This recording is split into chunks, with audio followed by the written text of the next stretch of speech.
Trading and investing mindset नेप्सेको daily technical एनालाइसिसमा तपाईँलाई स्वागत छ। This video is only for educational purpose. नेप्सेको टेक्निकल अवस्था के छ त अहिलेको अवस्थामा हामीले यो स्ट्रक्चरलाई हामीले अस्तिदेखि ट्र्याक गरिरहेको अनुसारमा है, यहाँनिर के थियो त lower low lower high lower low lower high lower low थियो। यहाँनिर चेन्ज अफ क्यारेक्टर गर्यो, higher high higher low higher high higher low higher high थियो है। भने यहाँनिर के गरेको थियो, यो हायर लोलाई तोडेर ब्रेकअप स्ट्रक्चर गराएको थियो। ठिक छ, ब्रेकअप स्ट्रक्चर गराएको थियो भने भोल्युम सहित रिक्लेम त गर्न आएको छ। हिजो अस्तिको भिडियोमा भनेको त्यही कुरा भ्यालिड छ है।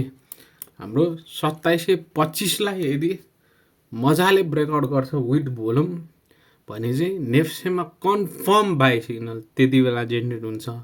भने यो अहिलेको स्ट्रक्चर बेसमा हेर्ने हो भने के देखिन्छ त, higher high higher low higher high higher low, यहाँनिर लोवर लो बनाए है।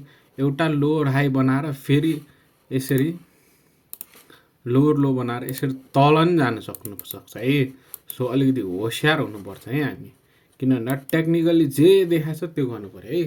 किन भन्दा यहाँनिर स्ट्रक्चर त ब्रेक गरे हो, सो ब्रेकडाउन गरेपछि टेस्ट जानु त स्वाभाविक कुरा हो। भने इम्पोर्टेन्ट जोनमा रिक्लेम चाहिँ गरेको छ विथ भोल्युम भने 100% कन्फर्म बाई दिनको लागि चाहिँ 2720 भन्दा माथि 2720 भन्दा माथि सस्टेन दिन्छ भोलिको दिनमा भने नेप्सेले कन्फर्म बाई सिग्नल त्यतिखेर दिन्छ है।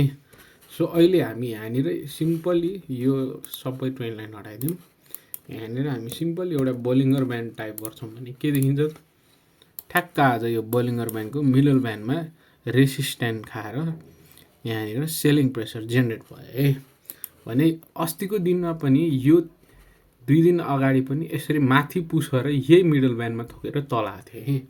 सो हाम्रो लागि कन्फर्मेसनको लागि भोलिको दिनमा 2720 भन्दा माथि 2725 भन्दा माथि सस्टेन दिन्छ भने एकदमै राम्रो सिनारियो हुन्छ। किन भन्दा भोलिको दिनमा यहाँनिर अहिले पनि के देखाइरहेको छ त, मिडल ब्यान्ड 2706 मा छ भने हामीले के भन्दैछौँ त 2720 को एरियामा माथि सस्टेन दिन्छ विथ भोल्युम। भोलिको दिनमा माथि सस्टेन दिन्छ भने बोलिङ्गर ब्यान्डको मिडल ब्यान्डको ब्रेकआउट हुन्छ है। बोलिङ्गर ब्यान्डको मिडल ब्यान्ड ब्रेकआउट भएर सस्टेन दिन्छ भने बोलिङ्गर ब्यान्डले नि टार्गेट कहाँ दियो त 2842 सम्म जान्छ त्यसपछि भनेर बोलिङ्गर ब्यान्डले त्यसरी टार्गेट सेट गरेको छ। भने भोलि हामी यो मिडल ब्यान्डभन्दा माथि सस्टेन दिन्छ ब्रेकआउट दिन्छ भने नेप्सेमा कन्फर्म बाई सिग्नल जेनेरेट भयो भनेर भन्न सकिन्छ। नत्र के छ त, यो स्ट्रक्चर ब्रेकडाउन भयो लोवर हाई बनाएर तल जान्छ भन्ने हुन्छ है। सो दुईवटा प्रस्पेक्टबाट हामीले सोच्नु पऱ्यो है, पोजिटिभ नेगेटिभ दुइटै सोच्नु पऱ्यो है। टेक्निकली जे देखाएको छ त्यही नै फलो गर्नु पऱ्यो है। भोलिको दिनमा इमिडिएटली यसलाई यो मिडल ब्यान्डलाई ब्रेकआउट गर्छ विथ भोल्युम राम्रो पोजिटिभ सिनारियो देखाउँछ भने नेप्सेले कन्फर्म बाइदियो भने अहिले यहाँ नै आरएसआईले त पोजिटिभ देखाइरहेछ। किन भन्दा 50 भन्दा माथि आज सस्टेन दिइरहेछ है। भने यो जोनमा ओभरसोल्ड जोनमा गएर फेरि 50 माथि बााउन्ड्रीमा छिर्नु भनेको धेरै राम्रो कुरा हो।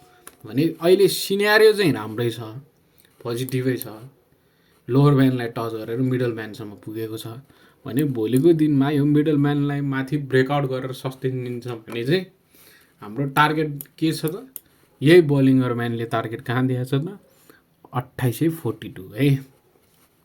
ठिक छ, भने हामी प्राइस एक्सनबाट हेर्दा के देखिन्छ त, बोलिङ्गर ब्यान्डबाट हेऱ्यौँ हामीले स्ट्रक्चर वाइज हेऱ्यौँ होइन। अब यहाँनिर प्राइस एक्सनको चार्ट हेर्ने हो भने नि यही जोन है। यो जोनमा के छ त, ट्रेन लाइन भत्काएको एरिया है। भत्काएको एरिया टेस्ट गएको छ, आफ्नो जोनसम्म पुगेको छ। भोलिको दिनमा यो जोनमा ब्रेकआउट छ है। अहिले हाम्रो रिसेन्ट टाइम फ्रेमको मेजर रेसिस्टेन्स यही नै छ है। मेजर रेसिस्टेन्स यही नै छ। हाम्रो यो स्ट्रक्चरमा रिक्लेम चाहिँ गर्न आएको छ, त्यो चाहिँ धेरै पोजिटिभ कुरा हो। पोजिटिभ कुरा चाहिँ त्यो हो भने यो रिक्लेम गर्दाखेरि यदि यो ट्रेन लाइनभन्दा माथि र बोलिङ्गर ब्यान्डको मिडल ब्यान्डभन्दा माथि भनेको सबै यही जोनमा छ है। सो भोलिको दिनमा यो जोनलाई कच्छ भने सस्टेन दिन्छ भने नेप्सेले कन्फर्म बाई सिग्नल दियो भनेर बुझ्न सकिन्छ। यदि यो जोनबाट ट्याप गरेर भोल्युमसहित सेलिङ आउँछ भने स्ट्रक्चर भ्यालिड छ, ब्रेकडाउन दिएको ब्रेकअप स्ट्रक्चर गरे हो, यो हायर लोलाई तोडेर लोवर लो बनाओ, यो लोवर हाई कन्फर्म गरेर तल जाँदैछ भनेर भन्छ है। सो स्ट्रक्चरले त्यो भन्छ भने भोलिको दिनमा इमिडिएटली यो ब्रेकआउट गर्छ भने चाहिँ कन्फर्म बाई सिग्नल आउँछ है। सो टेक्निकली जे देखाएको छ त्यही नै कुरा गरेको छ है।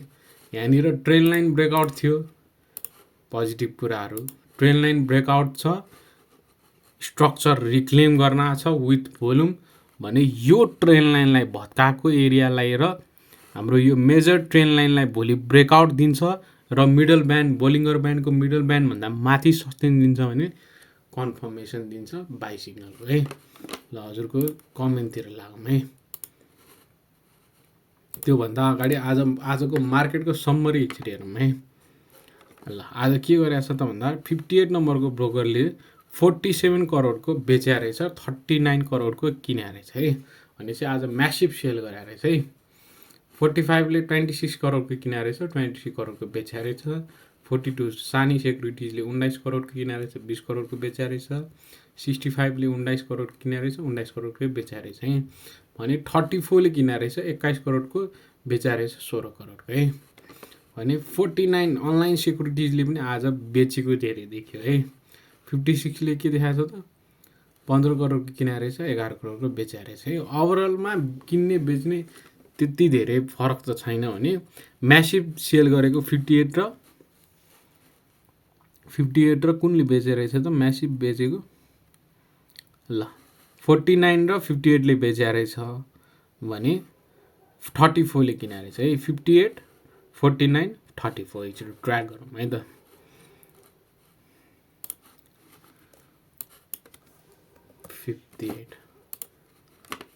ले आज के बेच्या रहेछ त एनजिपिएल बेच्या रहेछ है। एनजिपिएल 4,04,000 किताब बेच्या रहेछ 267 को प्राइसमा है।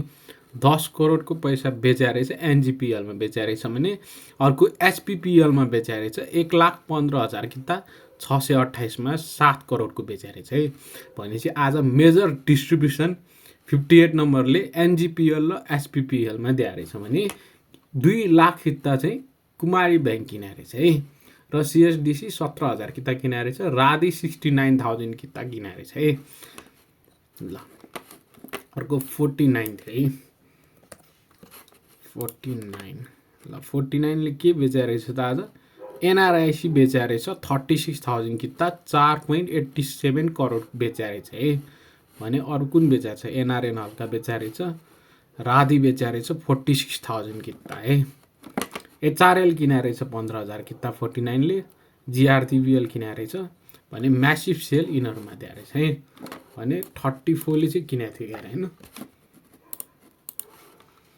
ल 34 ले के किनेको थियो त ल एनजिपिएल किने रहेछ 71,914 किता 269 को प्राइसमा 1.93 करोड किने रहेछ भने सिएसडिसी 15,000 किता किने रहेछ 3 करोडको है।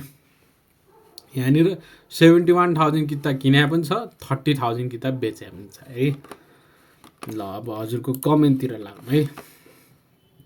हजुरहरूको कुनै पनि क्वेरी छ भने हजुरलाई कुनै पनि स्टकको बारेमा डिटेल एनालाइसिस चाहिन्छ भने हजुरले कमेन्ट डाउन गर्न सक्नुहुन्छ है।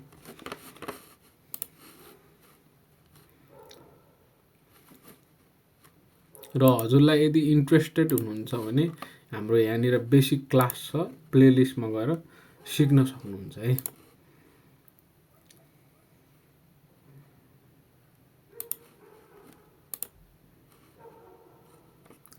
ल हजुरको कमेन्टतिर लागौँ है। ल thank you for so much for love reaction, thank you for your special video great एनालाइसिसहरू भन्नुभएको रहेछ। ल thank you so much for good comment. यो भिडियोमा मैले एउटा स्टकको बारेमा डिटेलमा भनेको छु है। यो अझै पनि इन्ट्री गर्न मिल्ने जोनमा चाहिँ छ है। मजाले वाच गर्नु होला। त्यहाँनिर एउटा अपरेटरले राम्रो बेस फर्मेसन दिएको छ है। बजार क्रास हुँदा पनि साइडवेज बस्नु र राम्रो किताब कलेक्ट गर्नु भनेको त्यो एकुमुलेसन गर्नु हो। राम्रो एकुमुलेसन गरेर एउटा बेस्ट फर्मेसन बनाएको छ भनेपछि त्यसले एउटा राम्रो र्याली लिन्छ है। यो भिडियो हेर्नु भएको छैन भने चाहिँ गएर हेर्नु होला। त्यो तपाईँहरूले त्यहाँनिर चाहिँ इन्ट्रीको लागि हेर्न सक्ने स्टक हो है त्यो चाहिँ। Thank you so much for special video भन्नुभएको रहेछ। ल thank you so much for good comment Sandeep Raiji. Thank you so much for video sir भन्नुभएको रहेछ Smart Shresthaji. Thank you love, thank you for love reaction, thank you sir for your effort and analysis sir भन्नुभएको छ। ल Sumanji thank you so much for good comment, great analysis for भन्नुभएको रहेछ। ल thank you so much for good comment. ल great analysis भन्नुभएको छ, thank you so much.